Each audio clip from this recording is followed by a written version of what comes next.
Almost everyone knows the feeling of lying awake at night, sinking into the idea of a universe that goes on and on, forever.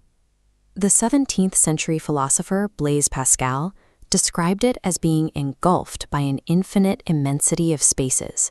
He wrote, "I am frightened and astonished to see myself here instead of there." The ancient Greeks had a word for this endlessness, Apeiron. It literally meant unbounded, but it was a deeply negative concept.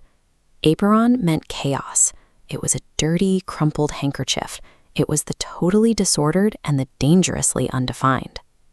Because of this dread, classical thinkers drew a strict line. Aristotle and the mathematical giants of antiquity outlawed the concept of an actual infinity.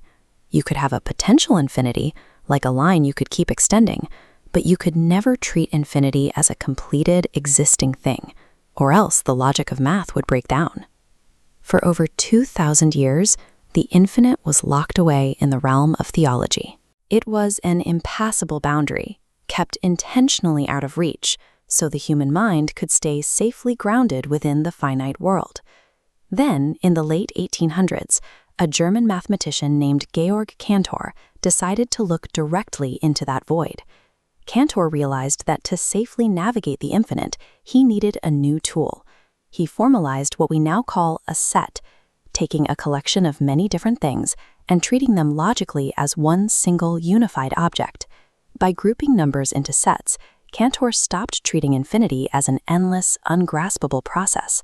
Instead, he treated it as an actual, completed object, an object that could, theoretically, be measured. Taking the infinite and measuring it was academic heresy.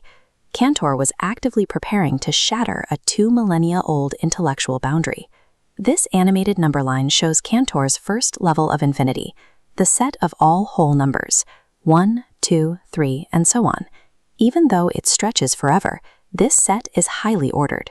Given any number, I can easily give you the exact next one. Cantor called this a countable infinity.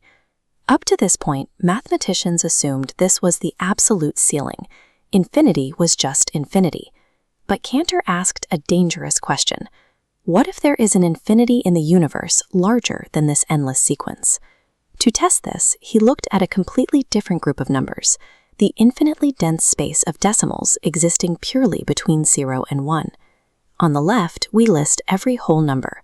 On the right, we pair each with a randomly generated, infinitely long decimal.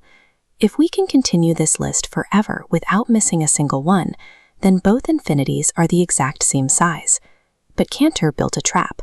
He proved the list incomplete by drawing a diagonal line straight down the decimals. He isolated the first digit of the first number, the second of the second, the third of the third. Then he extracted those specific digits and changed each one by adding a value of 1. A 2 becomes a 3, a 7 becomes an 8. This creates a brand new sequence. And here is the devastating mathematical conclusion. This newly generated number cannot be anywhere on our infinitely long list. It differs from the first number by its first digit, the second by its second, and the billionth by its billionth. The list of whole numbers missed something. Therefore, the set of decimals is an entirely different, massively larger size of infinity. When Cantor proved this, he was so shocked by his own math, he wrote to his colleague Richard Dedekind in French, "Je le vois, mais je ne le crois pas." I see it, but I don't believe it. The scientific world did not celebrate this discovery. The idea that there were multiple actual infinities of varying sizes provoked an immediate violent recoil from the mathematical establishment. The opposition was led by Cantor's former professor at the University of Berlin, Leopold Kronecker. Kronecker was a strict traditionalist who believed math should be based only on finite whole numbers, and he threw the full weight of the academic institution against his former student. Kronecker actively blocked Cantor from publishing his work in major journals like Acta Mathematica, a leading mathematical publication of the era. He publicly attacked set theory, labeling Cantor's exploration of infinity as a dangerous corruption of proper mathematics. This took a severe human toll. Facing intense professional isolation, constant public refutations, and the sheer psychological weight of mapping out the void, Cantor suffered a sudden and serious nervous breakdown in the spring of 1884.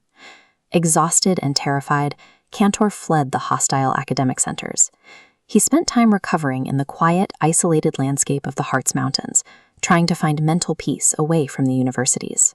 The establishment refused to accept his math, and their relentless opposition ultimately broke his mind, simply because he dared to quantify the absolute.